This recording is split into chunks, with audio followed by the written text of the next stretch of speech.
Khongsha malkhung bai bike tu thailai manuo patimung thaiun langma soka bike salok nai ni patimung sagot du khoman ka te khorok nei kokti salni diporo shanti bazar bakhaste bai khobjak kolche muk am seba kirma susaka lahar patimung patika saiman kha khorok tham shikla bike bai khlaiwe kolche muk ni shime bike khura fasingo thangai tongmane ulta fasing te phaiwe tongmane a malkhung bike te malkhung belaikhino speed tongmane bike salok nai thutai reka malkhung go patimung go bike ni simi tolawa klaiwe thangka bike sakawa tongnai khorok tham siklano a malkhung bo patimung thaiwano ulta filjagi thangka lamao thangpai khlainai lukurok nugui manai shanti bazar thanate horbuthanai tangbe dego koktmar horka koktma manai horbuthanai tangbe degni samung khlainai rok patimung thaiu phaiwe sago jogo manai rokno khosawai julai bari sakamnogo telangai thangka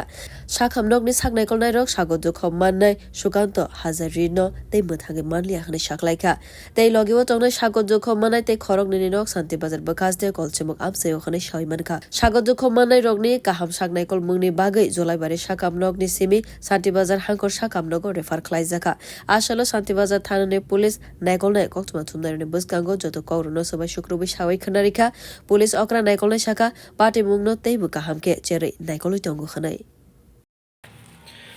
আজকে দুপুর অনুমান 1:40 নাগাদ আমাদের থানাতে একটা খবর আসে বাইকো থানার অন্তর্গত কলসিমুখ এলাকাতে একটি দুর্ঘটনা সংঘটিত হয় উক্ত খবরের সঙ্গে সঙ্গে থানা থেকে sub inspector Arjun Chakma staff নিয়ে ঘটনাস্থলে যায় তার সঙ্গে ওই ঘটনাস্থলে ফায়ার সার্ভিস টিমও পৌঁছে যাওয়ার পর দেখতে পাই একটি ক্যান্টার মালগাড়ি এবং একটি মোটরসাইকেলের মধ্যে সংঘর্ষ হয় তো সংঘর্ষের ফলে ঘটনাস্থলেই বাইকে থাকা 3 জন গুরুতর আহত হয় ওদেরকে সঙ্গে সঙ্গে ঘটনাস্থল হইতে প্রথমে জোড়াগাড়ি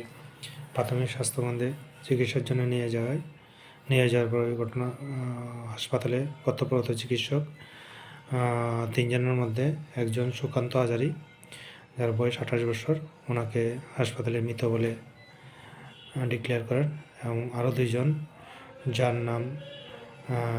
কর্ণ দাস এবং অমল দেবনাথ দুজনেই কলসি এলাকার ওদেরকে অবস্থা গুরুতর হওয়ায় ওদেরকে উন্নত চিকিৎসার জন্য